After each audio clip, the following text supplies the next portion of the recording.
Weather permitting, participants in the 2019 Atlantic Rally for Cruisers set sail from Las Palmas, Gran Canaria today. Over the next 3 weeks, they'll be traveling across the Atlantic Ocean to St. Lucia.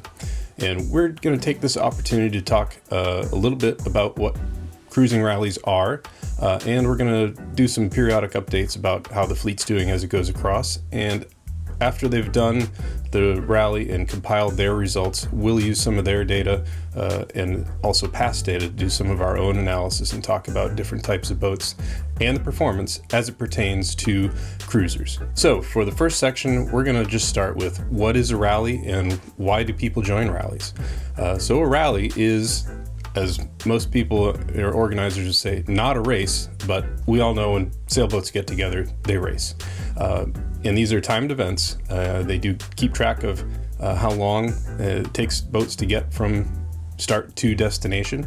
But the big thing is it's a social event. It's a group of sailors, and this year there's just shy of 200 sailors joining the Atlantic Rally for Cruisers, or the ARC. But it's a way for sailors to cross oceans or passages in groups where you're going to feel a greater level of safety. So the World Cruising Club organizes this as well as many other rallies in the Atlantic and North Atlantic. But they have a very stringent safety requirement, and you're required to be at the docks about a week ahead of time to do a safety checkout. But beyond that, just being out on the ocean, having somebody else at least somewhat nearby is comforting. If you're going to cross the Atlantic all by yourself, if something goes wrong in the middle of the Atlantic, you're kind of stuck waiting for a passing freighter or cruise ship or something, who knows. But if you're in a rally, there's chances are pretty good that there's going to be quite a few other boats within very close distance that could help you out if there is an emergency.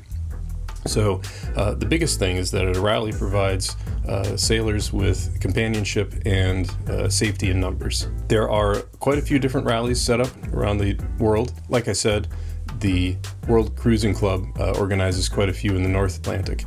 Probably the most notable is the ARC, or the Atlantic Rally for Cruisers.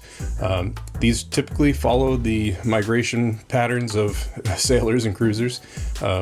The ARC taking people from the Mediterranean for the start of the Caribbean cruising season, and then at the end of the Caribbean cruising season, boats will actually go back north to get away from the hurricanes, etc., and start the cycle all over again. So you can pretty much find a rally to go from wherever you want to in terms of major destinations, certainly in the North Atlantic. So with that said, let's go take a look at some of the rally data that we have so far and look at who's registered and what types of boats we expect to see, and some of the ones that we're interested in following to see what their performance looks like.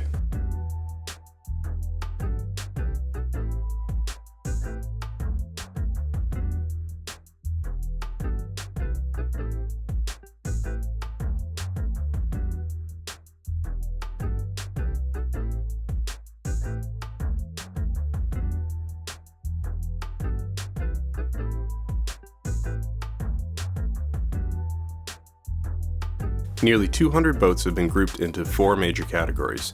Category 1 is cruising, and this represents the largest group of boats. These range from 32.5 feet all the way up to a group of 3 Oyster 825s at 82.5 feet. These will be interesting to see as well as the Swan 78 in this group. The next group is racing, that's category 2.